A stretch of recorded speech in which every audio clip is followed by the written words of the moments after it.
ముందుగా G5 ప్రేక్షకులకు నమస్తే. ఈరోజు సైన్స్ డే. మరి విద్యార్థులకు మరి అదేవిధంగా సైంటిస్టులందరూ కూడా సైన్స్ డే శుభాకాంక్షలు తెలియజేస్తూ, నేటి భారత ప్రభుత్వం మరి విద్యా వ్యవస్థకు ఎంతో ప్రాముఖ్యత ఇస్తుంది. మరి భారతదేశంలో అనేక మంది అభివృద్ధి చెందాలంటే ముందుగా విద్య అనేది ఉండాలి. ఆ విద్యతో పాటు విద్యార్థులకు సాంకేతిక పరంగా వారికి విద్యతో పాటు అందిస్తే వారు భవిష్యత్తులో మంచి శాస్త్రవేత్తలుగా తయారవుతారు. మరి ఈరోజు ఒక అబ్దుల్ కలాం గారిని తీసుకుంటే మనం అబ్దుల్ కలాం గారు నిరుపేద కుటుంబంలో జన్మించినటువంటి వ్యక్తి. మరి అలాంటి వ్యక్తి ఈరోజు ప్రపంచంలోనే మరి ఎంతోమంది సైంటిస్టులు ఉంటే అందులో ప్రప్రథమంగా మరి అబ్దుల్ కలాం గారి పేరు వెళ్ళిపడుతుంది.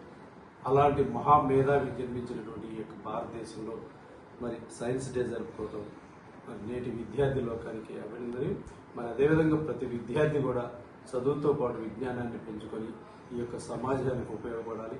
మరి అదేవిధంగా ఈ యొక్క ప్రపంచంలో భారతదేశం విజ్ఞానపరంగా మరి ఎప్పుడు కూడా మొట్టమొదటి స్థానంలో ఉండాలని ఈ సందర్భంగా మరి విద్యార్థులకు కానీ భారత ప్రభుత్వానికి కానీ మరి మీ ద్వారా తెలియజేయడం జరుగుతుందని తెలియజేస్తూ మరొకసారి సైన్స్ డే శుభాకాంక్షలు తెలియజేస్తున్నాం.